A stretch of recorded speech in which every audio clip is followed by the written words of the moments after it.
For every opinion or belief someone may hold, there will be another party who just as strongly oppose that idea. Both sides usually claim to sit with the best arguments, the real facts, and the correct worldview, and ironically, both sides regard the other as being indoctrinated, blind to the obvious and outright stupid. Most people only expose themselves to information that matches their own worldview. It is uncomfortable to do otherwise.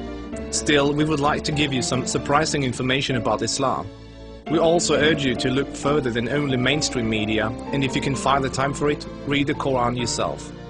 To get you started, we'd like to present you 3 things you probably did not know about Islam. 1. Islam has not been hijacked. That Islam has been hijacked is what non-Muslims naturally assume, because they assume all religions are the same. The reason non-Muslims are so easily confused is that most of us don't realize the difference between the Quran and every other religious book we are familiar with. The Christian Bible is a collection of writings from various authors, written sometimes hundreds of years apart, with parables, advice and dreams, all collected together into one book. Same with the Jewish Torah. Even those of us in the West, who are neither Christians nor Jews, are still familiar enough with these religions to know this much, and therefore we assume the same is true for the Quran. But the Quran is only one book written by one man in his own lifetime. It is meant to be taken literally, and it is not full of symbolism or vague analogies. It is mostly direct commands. Of course, the Quran contains contradictory statements, just like other religious books.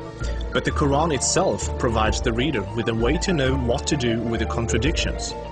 It's explained in the Quran that if you have 2 passages that contradict each other, the one written later supersedes the one written earlier. Most Westerners are unaware that the peaceful, tolerant passages were written early in Muhammad's prophetic career. According to the Quran, those passages have been abrogated by later, more violent and less tolerant passages. So, when most Westerners hear jihadists quoting violent passages from the Quran, and then peaceful Muslims quoting peaceful passages, they interpret that the way they would if someone was quoting the Bible or the Torah. They think to themselves, oh, there must be many different and contradictory passages, like there are in other religious books, so Muslims can pick and choose what they like and justify whatever actions they want to take. But the Quran is nothing like that. There is no picking and choosing. It says very explicitly and in no uncertain terms that a Muslim must not alter or ignore any part of its very clear and direct message, or they will burn in a fiery torment forever.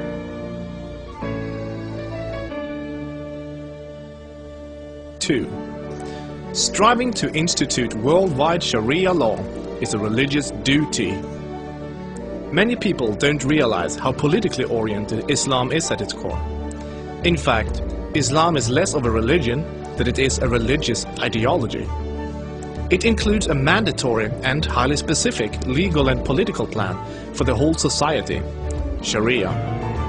There is no separation between the religious and the political in Islam.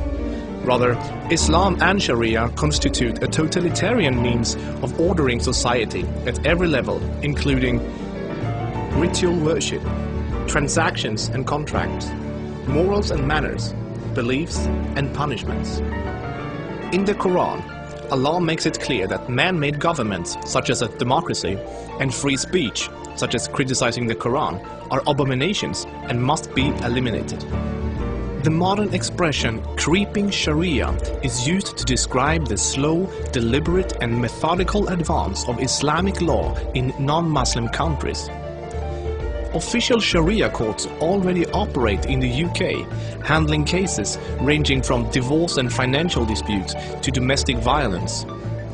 Attempts to introduce Sharia in the legal system in Germany, Sweden and other European countries are ongoing. While Sharia already has a foot in our door in the matter of minor disputes like inheritance and domestic violence, it should concern you that Sharia commands that drinkers and gamblers should be whipped, allows husbands to hit their wives, allows an injured plaintiff to exact legal revenge, literally an eye for an eye, commands that a thief must have a hand cut off, commands that homosexuals must be executed, orders unmarried fornicators to be whipped and adulterers to be stoned to death, orders death for both Muslim and non-Muslim critics of Muhammad, the Qur'an and even Sharia itself, orders apostates to be killed, commands offensive, aggressive and unjust jihad. As written in the Qur'an, Sharia is the law of Allah. Any other form of government is a sin. It is the duty of every Muslim to keep striving until all governments have been converted to Sharia law.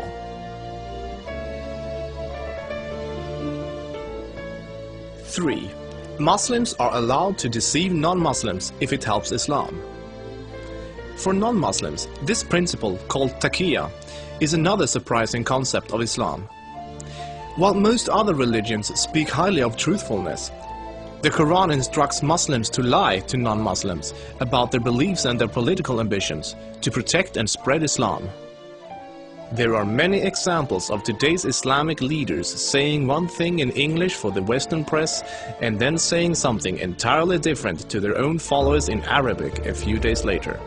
Deceiving the enemy is always useful in war, and Islam is at war with the non-Islamic world until the whole world follows Sharia law. All non-Muslims living in non-Islamic states are therefore enemies. So deceiving Westerners is totally acceptable, even encouraged, if it can forward the goals of the spread of Islam. As a recent example, the Islamic American Relief Agency were seemingly raising money for orphans, but in fact giving the money to terrorists.